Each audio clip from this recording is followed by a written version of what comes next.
Hello guys, this is the TheFTPdude and welcome again for another video in Epic 7.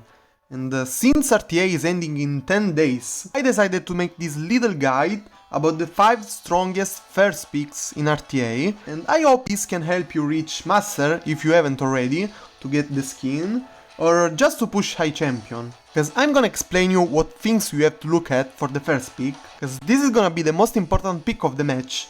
And you have the whole pool of hero to choose from, so you have to be careful. And the two most important things you have to look at are how flexible is the hero, because you don't want to give any information to your opponent on what you are gonna pick later, because if you do, he's gonna just start counter you from the first pick, so you don't want that. And you need to pick high contested heroes, because you don't want the opponent to steal them from you, so you're gonna start from that.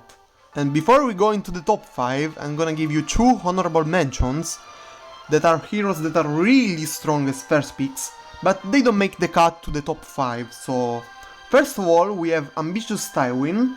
He's a really strong knight. You can do whatever you want with him. He's a control unit, he's a counter control unit, and he's a knight. So you can tank your team up, and still you counter control units and you add control to your comp, so it's a very strong first pick.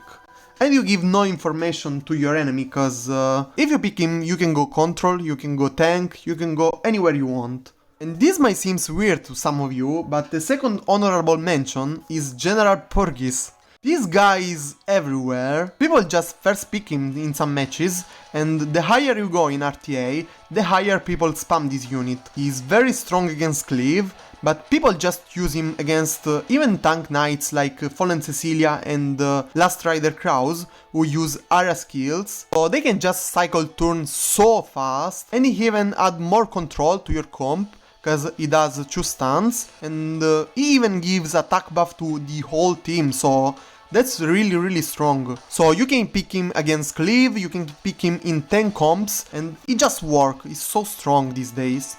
And now let's start with the top 5. Cerise. She is so strong and so versatile, and she's so fast. 122 speed is huge.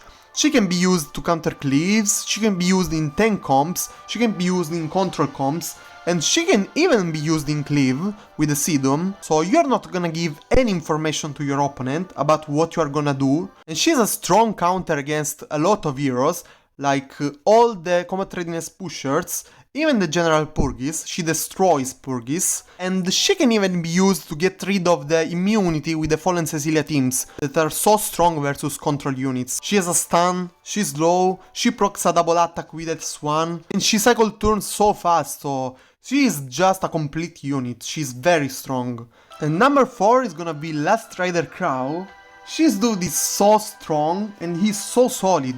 He is good versus AoE, so he counters cleave. He gives immunity to the whole team for 2 turns, so he counters control comps too. And he synergizes really well with stealth units that need someone to protect them, like Lenny with the Observer artifact and the Spectre Tenebria too. So he protects the team against physical damage and even against control comps, so he's a very complete knight. The only way to counter this dude is to use area anti-buff units like Bazaar or Fairytale Tenebria, but the problem is you're just gonna proc his passive, so you're gonna just give him the S3 sooner, but it's the only way to counter this dude, you have to do that. And again, if you bring only single target units, he's gonna punish you with Stealth Landy or Spectre Tenebria, so he's gonna do the job anyway. Really strong pick. And let's get to the top 3. Fairytale Tenebria. She is an insane strong control unit. I think this is the strongest control unit in the game now.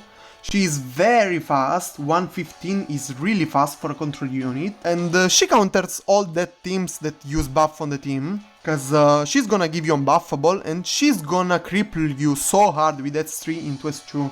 A lot of people, even me, use her on Abyssal Crown, so she's gonna cripple even harder, and it's really hard to fight into her after she has 3. She's just gonna destroy you. And she has only 3 counters, but the problem is they are really strong counters to punish her. They are the Zeratu, that destroys her if you don't have immunity on your team, the Roana, that counters hard RS2, and all that comps that use Fallen Cecilia with immunity, cause she can only dispel one buff, and is gonna be the barrier, so you're not gonna do anything on them. So these 3 units really counters her hard, so you need to have answers to these 3 units, or you just have to ban them if they pick them into your Fairytale Tenebria. And at number 2, my boy Arbiter Vildred.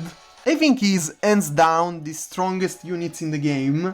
He does insane amount of damage, he has 2 lives, and he's just gonna attack the enemy team once he revives, so he's very reliable. So you can easily 1v4 teams with him. So if you're gonna pick this hero as your first pick, you're gonna have an insane damage dealer that is reliable, but the only reason he's not the first strongest unit as a first pick in RTA is he have just so many counters, like so many. In the Earth, Smileget just releases so many counters for him, so you need to be careful if you pick him. You need to have a way to answer all that counters. So let's say if your opponent is gonna go Luluka, you need to be faster than him, cause otherwise he's just gonna die and he's gonna do nothing. And let's say your opponent is gonna go Blood Moon Haste, another huge counter to Arby. Well, you need to have a way to answer that too, and the easier way is use an anti-buff unit or an anti-healing unit, such as SSB, Briar Witch Cecilia, Bazaar, stuff like that. Otherwise he's just gonna destroy you, cause he's just designed to beat Harvey. And other big counters are units with skill unifier, like Fallen Cecilia, really huge counter, and Faithless Lydica too. So you need to have an answer to them too. So you need to try him out and decide if you have enough answers for all his counters, and if you have, you can just first pick like every matches, cause he's gonna just destroy all the teams. And finally, the strongest first pick in RTA is gonna be Fallen Cecilia, of course. A lot of people is gonna expect this. I hate this hero, I just ban this hero like almost all the matches, cause she's just so strong. She has no counter in the game, no counters, there's no punish in picking Fallen Cecilia. She has a positive win rate against all heroes, and she's just the perfect knight, she's the complete knight. She adds survivability to your team, and she's an enabler. And for enabler, I mean a lot of units with her are gonna be insanely so much stronger. Like, have you ever seen a Riolet without an FCC or a Lightstrider Krau? It's not gonna work. Or maybe an Esteni. It's not gonna work without a hero like this that sustain him. She has insane survivability, and she is the only hero in the game that does something even before the fight starts. She's just gonna give you a barrier to whole team, and it's a huge barrier. Like, some heroes have just half HP more with her. She's insane. And she's even a counter to control units, as a lot of the strongest control units now just cleanse one buff before applying the debuffs. And if you have a Fallen Cecilia team with all immunity, they are just gonna cleanse the barrier and they are gonna do nothing to your team. So she's insane against cleave, she's insane against control comps, and she's just so strong and tanky. She's the perfect knight. She's the best first pick in RTA, and if you have her, you have just to spam her like a first pick, because your opponent can do nothing to punish you, so just spam her. So that's it for the top 5, guys, but a quick reminder, if you don't have these units, you have to just think about the characteristics of these units. They have to be flexible, and they have to work in a whirlpool of situations, and they have to give less information possible to your opponent on what you're gonna do. So there are a lot of other units you can first pick, but these are for sure the 5 strongest ones. Anyway, guys, thank you so much for watching, and thank you for all the supports, like always, and I'll see you on the next video, guys, so bye bye.